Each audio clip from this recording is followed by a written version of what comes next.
परिवर्तन यात्रा चल रही है सर, वो परिवर्तन यात्रा पानीपत में सर, क्या आज कोई जायजा लेने आए हुए कुछ ऐसे कुछ है सर? हाँ जी, आप भी पानीपत पहुंचे, यहाँ पे चौटाला जी की यात्रा भी यहाँ पर है पानीपत में, तो क्या समझे सर? तो किसी को अधिकार है, कोई कहीं भी घूमता रहे, उससे क्या।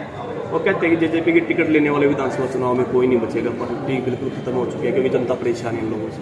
दरअसल अब मैं उनका जिक्र करूंगा तो आज की सारी बात पीछे रह जाएगी, मेरी खबर फिर आप वही चला दोगे, इसलिए अच्छा है कि उनका जिक्र ना हो, वो इतनी कोई खास इंपॉर्टेंस भी नहीं है। और पानीपत की मीडिया भी अच्छी तरीके से देख रही है कि वो सिर्फ और सिर्फ सैर सपाटा यात्रा है, इसके अलावा कुछ नहीं है। लोग उनके आज पानीपत में आए थे और आप देख रहे हैं कितना उत्साह, कितना जोश। मैं तो कहता हूँ आज तक जितनी भी पानीपत की मीटिंग हुई है उसमें सबसे अव्वल दर्जे की मीटिंग आज हुई है। ये प्रमाणित करता है कि इस बार यहाँ की संख्या हिसार के अंदर सबसे ज्यादा। आपने छात्र संघ चुनाव की बात की है और फिर आंदोलन का भी जिक्र किया सर, आपकी सरकार है, क्या आपके लिए तो इजी है? सरकार ने जब 2018 में हमने आंदोलन किया तो उस समय कमिटमेंट किया था और एक वर्ष अप्रत्यक्ष तौर पर छात्र संघ चुनाव हुए जिसका हमने बॉयकॉट किया। कभी भी अप्रत्यक्ष तौर पर छात्र संघ चुनाव की डायरेक्ट चुनाव की मांग थी। 2 वर्ष कोरोना काल में बीत गए, ये सरकार के पास कहने को था। अब सरकार ने पिछले वर्ष, मैं इस बात से सहमत हूं कि ऑनलाइन क्लासेस चल रही थी और लेट दाखिले हुए थे, लिंगो कमेटी कहती है कि नवंबर तक चुनाव हो जाना चाहिए, तो इसलिए हम ये सरकार की एक्सक्यूज में मानते हैं। मगर इस वर्ष अभी तक कैलेंडर जारी नहीं हुआ है, बजट जारी नहीं हुआ है, तारीखें जारी नहीं हुई हैं। ऐसे में हम सिर्फ सरकार को याद दिला रहे हैं कि सरकार का वादा क्या था। मुझे उम्मीद है कि 5 अगस्त से पहले सरकार इसके लिए अलग से बजट एलोकेट करेगी और 5 अगस्त से पहले ही सभी हरियाणा की एडेड यूनिवर्सिटीज जो हैं वो स्केड्यूल चुनाव का जारी। सर, एनडीए के गठबंधन को लेकर क्या कहेंगे? जिस तरीके से ऊपर से गठबंधन हुआ है और जहां जेजेपी भी अब गठबंधन में शामिल है प्रधानमंत्री के कहने के बाद, तो हरियाणा की क्या सिचुएशन है? गठबंधन में हरियाणा की सरकार अच्छी चल रही है, अपने वादों पर पूरा खरा उतर रही है। 70% वादे लगभग पूरे किए हैं और बचे हुए वादों पर अगले 1-1.25 साल में जो समय बचा है उसमें काम करने को सरकार को मिलेगा। मुझे उम्मीद है कि गठबंधन जारी रहे और आगे मजबूती से। परिवर्तन यात्रा चल रही है सर, वो परिवर्तन यात्रा पानीपत में सर, क्या आज कोई जायजा लेने आए हुए कुछ ऐसे कुछ है सर? हाँ जी, आप भी पानीपत पहुंचे, यहाँ पे चौटाला जी की यात्रा भी यहाँ पर है पानीपत में, तो क्या समझे सर? तो किसी को अधिकार है, कोई कहीं भी घूमता रहे, उससे क्या। वो कहते हैं कि जेजेपी की टिकट लेने वाले विधानसभा चुनाव में कोई नहीं बचेगा, पार्टी बिल्कुल खत्म हो चुकी है क्योंकि जनता परेशान है इन लोगों से।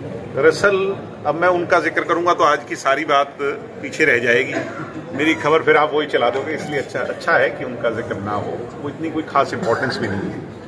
और पानीपत की मीडिया भी अच्छी तरीके से देख रही है कि वो सिर्फ और सिर्फ सैर सपाटा यात्रा है, इसके अलावा कुछ नहीं है। लोग उनके साथ में नहीं हैं और गिने चुने लोग ही, चुनिंदा लोग ही उस यात्रा में शामिल हो रहे हैं, कोई खास उसका कोई नहीं। अमित सिंह चौटाला पे का आरोप लगा कि कल 4 नेताओं को जिला परिषद के सदस्यों को बुला कर धोखे से उनको ज्वाइन करा दिया, वो फिर मीडिया के सामने आया कि हमें धोखे से बुलाया गया, इन्होंने ज्वाइन कराई। तो मुझे कुछ कहने की आवश्यकता ही नहीं है, जो सारे प्रश्न आपने पूछे उसका स्वयं सवाल और जवाब आपके पास है कि किस प्रकार आज वो हाशिए पे पहुंच चुके हैं और लोगों को ये स्पष्टीकरण देना पड़ रहा है कि हमारी तस्वीर भी उनके साथ खिंच जाए तो हम उनके साथ नहीं। सर, 6 तारीख को जिस तरीके से हिसार में आपने आह्वान किया, तो कितनी संख्या आप मान के चल रहे हैं कि हरियाणा से कहां से पहुंच रहे हैं? भाई, हमने स्वयं अपने रिकॉर्ड हर वर्ष तोड़े हैं। हजारों लोग हर वर्ष इस तारीख को एकत्रित होते हैं।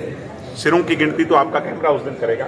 मैं ये उम्मीद करता हूँ 50-60 हज़ार विद्यार्थी, छात्र, युवा साथी जो हैं उस दिन हिसाब में करते हैं। एक बार अपना रिकॉर्ड तोड़ेगी, निश्चित तौर पर तोड़ेगी और न केवल संख्या बल का रिकॉर्ड तोड़ेगी बल्कि सामाजिक संकल्प, सोशल इशू पर, किसी एक बड़े इशू पर हम लेने जाएंगे, उसका खुलासा तो उसी दिन होगा, मगर वो जो होगा वो भी एक रिकॉर्ड होगा। सर, लाखों जाऊंगे जी, लाखों। सर, लोकसभा चुनावों को लेकर जेजेपी की और लोकसभा और विधानसभा चुनाव को लेकर जेजेपी की क्या कुछ तैयारियां चल रही हैं? हम एक रैली जुलाना में सोनीपत क्षेत्र की कर चुके हैं। अगली रैली 30 को होनी थी मगर बाढ़ के कारण उसको 20 अगस्त को पोस्टपोन कर दिया है। ये छात्र हुंकार दिवस भी चुनावों की तैयारी के अंदर जो है वो है एक जरिया है और ऐसे ही हमारे कार्यक्रम निरंतर चल रहे हैं और सभी 10 के 10 लोकसभा क्षेत्र की रैली हम दिसंबर से पहले एक सबसे बड़ा मुद्दा था हरियाणा गैस ऑयल का, उसको सब भूल चुके हैं सर। अब इसमें चौटाला बोले मेरे आने के बाद मैं रोड जाम कर दूंगा, दूध सब्जियां बंद कर दूंगा। गैस ऑयल का मुद्दा कब शो होगा? वो कह रहे हैं मैं एक ही दिन में कर सकता हूँ अगर मेरी सरकार आई तो। किसी भी इमेच्योर बात से इसका हल नहीं निकलेगा। इसका हल निकलेगा जब सुप्रीम कोर्ट इस सारे मामले का दोबारा संज्ञान ले कि उनके ऑर्डर्स को किसी एक शासित राज्य ने नहीं माना और उसको इग्नोर कर दिया, उस पर वो फैसला सुनाए और पैरामिलिट्री फोर्सेस लगा करके हमारी नहर का निर्माण। अभय सिंह चौटाला क्या कहते हैं क्या नहीं कहते, और वो तो पीछे भी इतिहास गवाह है कि कैसे कार्यकर्ताओं पर कितने मुकदमे दर्ज करवाए और कसियां लेकर के वहां बॉर्डर पर बुलवाया, पुलिस से पिटवाया। तो वो उन बातों से कुछ नहीं होगा। ये होगा जब सुप्रीम कोर्ट संज्ञान ले और संज्ञान लेकर के जो है ना पैरामिलिट्री फोर्सेस की ड्यूटी लगाए और उसके निरीक्षण उसके जो है ना सानिध्य में सारा ये बने, हमारी नहर बने और उसका एक आखिरी सवाल सर ये कि ऐसे शब्द को हम समर्थन नहीं करते, वो सत्यानाशी जैसे शब्द का इस्तेमाल कर रहे हैं। अब मैं भी उन बातों पे कुछ ना कहते हुए, क्योंकि फिर वो सारी की सारी जो मुद्दे की बात होती है वो डाइवर्ट हो जाती है, इसलिए वो कुछ भी कहें वो मेरे लिए तो आदरणीय है, मेरे चाचा हैं, हमारा खून है। अगर उनको ऐसा लगता है कि मैं सत्यानाशी हूं, ठीक है सर।